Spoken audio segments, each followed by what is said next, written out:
من اسماعیل زاده شورو خواننده صنف 11 مؤسسه تحصیلات میانه عمومی رقم 14 نویه میر سعید علی حمدانی. لایحه ساخته من این جدول فونکسیون تریگونومتری به طور الکتریکی میباشد.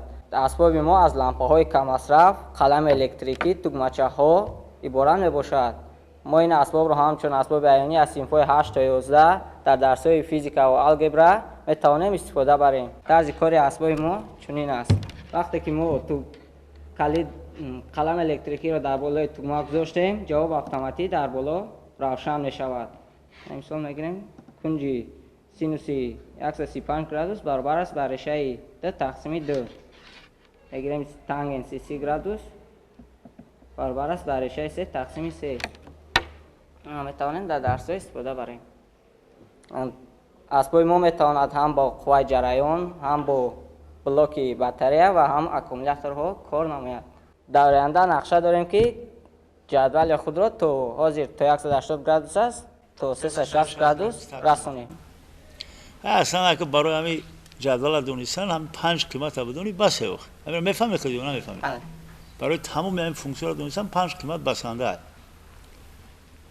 خیلی مایل پیشنهاد کرده یا یک گرادوس‌های شاید رسانده کنه، یک گرادوس‌هایی که در جدول نباشند. دیگه گرادوس‌ها را یک تطبیق چی داشته باشد.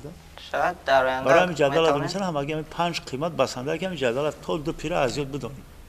اگر معلم خوب باشه در من یک چند دقیقه همین جدول بچه در ماینش جا میکنه. ما دوزی رامی برنامه‌های کامپیوتری برآمده است یا در تلفن‌های موبایل نیز استفاده می‌بریم.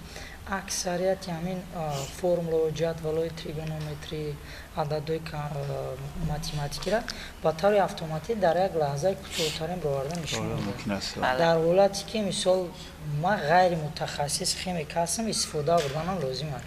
در این حالت جدول شما را استفاده بردن برای ما این قدر ثمرانو نیست. ثمرانوش کمتر میشه. از این میتونه که اون جهت اون سمتی که مثلا جمعه امروزه هر طلب هست برای جمعه امروزه همون بخش رو هم سمت رو بیشتر تکمیل میتی خوب است. از سببی که در مکتب‌های میانه کار فرماندن تلفنی موبیلی من است ما میتونیم از این استفاده بریم. درست تلفن موبیلی من است لیکن دستگاه الکترونیکی هست. هم فونکسیون هستن هم چیزا هستن. برنامه در تمام چی پاکستان که توسط برنامه شهر نیست که تلفن موبیل باشه. برنامه در اون میگم استفاده می‌کنه. بیشتر با مسائل دست دادن در کوکی ضرورت زیادتر است. مثلا برای یک دونیستن همین چیز یک اسباب ساختن برای هر یک چیز قدرش نیست. یک اون فکرای با اینواسیونی نقص‌تر باشه پیش می‌برد. موفقیت. من خواننده صنف 8 به حافظ نوروز از مکتب میانه تحصیلات عمومی 17 از ناحیه حمدانی میباشم. من ماشینچه را ساختم که با سربازان وطنمان کمک میرساند. ماشینچه من هم با قوه آفتاب میتواند ضرورت گیرد هم میتواند با قوه جریان.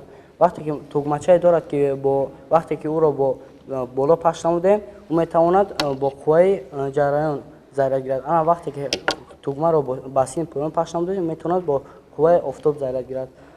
ماشینچه من میتواند هم در شب هم کار استفاده برده میتواند. این در پیشش ما در این فنریک ساخته شده است. طرز کارش چگونه است؟ در حالتی که گفتین که برای یاری رساندن سربازان وطن سرباز در نزد سرحد زخم برداشته است و این در جای حادثه است. چگونه رفته سرباز رو دریافت کرده؟ ما پلان داریم که در آینده در این کامera چسبانده می شود و تلویزیون کامera در روی پنل و سیم در آینده از بین میبریم. وقتی که سیم از بین برده شد میتواند به مسافت دراز رود. مسافت وقتی که دراز رفته با کامera میتواند هم دشمن را هم آدمان زخمی را پیدا کرده سرباز میتواند از جایش بیند که در راه چی گپ اگر شخصی مجبور شده در یک اون جایی باشد که همین ماشینچه رفتن نتونه چیکار کنه؟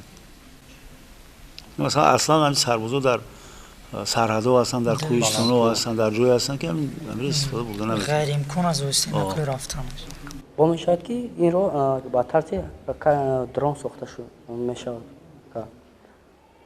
که به هوا پرواز کنه هم ماشینچه زمینی هم درون. موافق همین دورنمای شما همین تا چند کیلومتر خدمت رساندن میتونن است اسباب؟ تقریبا تا 500 متر. санитар ҳисоби ҳамин нуқиле ки ҳастам лекин ҳамин чиза ман нафаҳмидам ки дар ҳолати сарбор дар лаби канор ё лаби ҷӯйбор вай захм бардошта ё дар як ҳолати дигар чӣ гуна воситаи нақлиёт ҳамин чиза дарк мекунад рафтора масалан гирифтан ё наҷот медиҳад аз ан. мо гуфтем ки вақте ки дар ин камера зада шавад яъне ки нафаре ҳаст ки ӯра идора мекунад одаме дар кор ки нафаре захм бардошта хабар медиҳад ба марказ ва марказ воситаи нақлиёта равон мекунад. Чӣ воситаи нақлиёт бошад? ҳардуш як мешавад. нағзи бештар ягон лоиҳаҳо идеяҳои навтарин барои ки кӯшиш кунед ки аз ин ҳам дида лоиҳаи ихтироотҳои беҳтар. хубтару беҳтарро пешниҳод кунед. майлаш